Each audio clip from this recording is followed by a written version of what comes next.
It never ceases to amaze me, although it probably should at this point, that production companies continue to create content not in service of the intellectual property that they're working on, but as a means to push their own stories on the coattails of something they didn't create.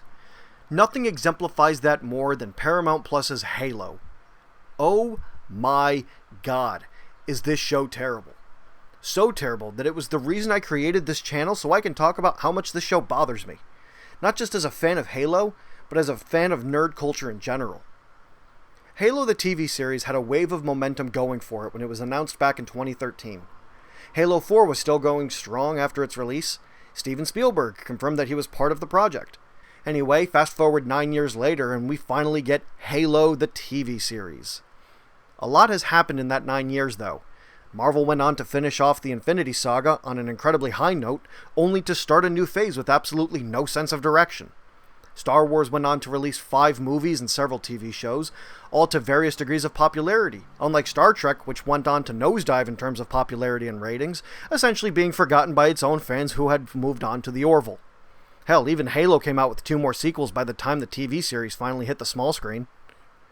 All of which is to say that they had plenty of time to make sure that every aspect of this beloved series was taken into consideration and given the utmost care. Well, guess what? That isn't what happened. Instead, we get this garbage.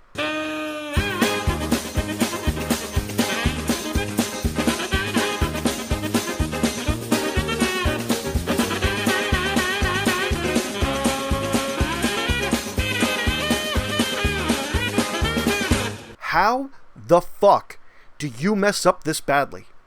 It's almost as if the writers and showrunners went out of their way to not pay any attention to the games and lore of Halo. Oh wait, that's exactly what they did. Let's start off with the character assassination of Master Chief Petty Officer John 117, or in the show's case, Just John. So Just John is first introduced doing badass stuff, running and jumping around slaying Covenant. You know, doing Halo stuff. But A, the action is over and done within the first 20 minutes of the episode, and B, have fun not seeing another fight scene for another 4 episodes. What's more offensive is that there are very few action sequences in a Halo show, so we don't get to see Master Chief be a perpetual badass. What's even more offensive than that is Master Chief goes on to take off his helmet for what is essentially no reason at the end of episode 1. How dare you! Besides Master Chief taking off his helmet, the writers then go on to strip him away from everything that makes John 117 a killing machine. In episode 2, they strip him of his armor, and in episode 3, they show John butt naked. Really? Years of mystery of what Master Chief looks like so that we can see ourselves in his shoes as a player is immediately taken from us in a matter of hours. Thank you. Which leads me into the next part of the show that I do want to talk about. Halo is a beloved franchise filled with lively characters. Personal opinions aside, Master Chief, Cortana, Halsey, Sergeant Johnson, Captain Keyes, Miranda Keyes, The Arbiter, 343 Guilty Spark, and many others all feel a part of the world of Halo. So why is it that the writers felt it necessary to introduce a new character who, in my opinion, is quite possibly the worst character to have ever made it into a TV show in Kwan Ha? From the moment she makes her first appearance, you can tell that she's going to be a rather annoying character, and you'd be right. So, Just John drops her off with an escaped Spartan by the name of Soren 66. Ha and John never really cross paths again for the remainder of the season. From what I can piece together from the poorly written story is that Ha is looking to exact revenge for what had happened to her father as well as Madrigal. Problem is, she does a terrible job doing that. She's a teenager who should be taking the help of the people looking to protect her. Mind you, there's a bounty on her head. Again, because reasons, but it's not worth explaining because the bounty, like every loose end this show creates, is rarely brought up. Okay, so John leaves Ha with Soren and it's now his job to babysit.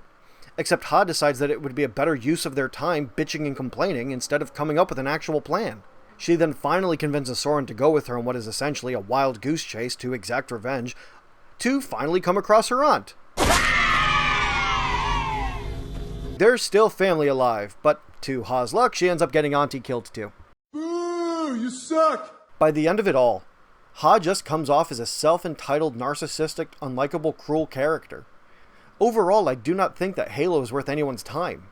It's now well written enough for a casual audience, and it's not driven by the source material for the hardcore established fans. Hell, even the worst Halo game still has a player base. How many people are actually going to rewatch Halo the show because they enjoyed it? I doubt very many. So where do you go from here? I often see people criticize a show or game, but no one seems to provide alternatives. I don't go into a show or a movie hoping that it sucks. In fact, I genuinely hope for the opposite. Unfortunately, with the shit machine that is Paramount, that is going to be much harder done than said. So if you are a Halo fan, or if you want something like Halo but not a crappy TV series, I would start with the obvious and play Halo Combat Evolved. I'd also recommend any of the books. Now I know that there are some books better than others, but compared to what the show writers have done, it'll be like reading a great American classic. As far as shows, I recommend Halo Forward Unto Dawn.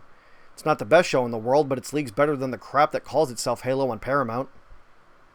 Love it or hate it, I'll be here to give you my thoughts because like you all, I'm just a nerd at heart.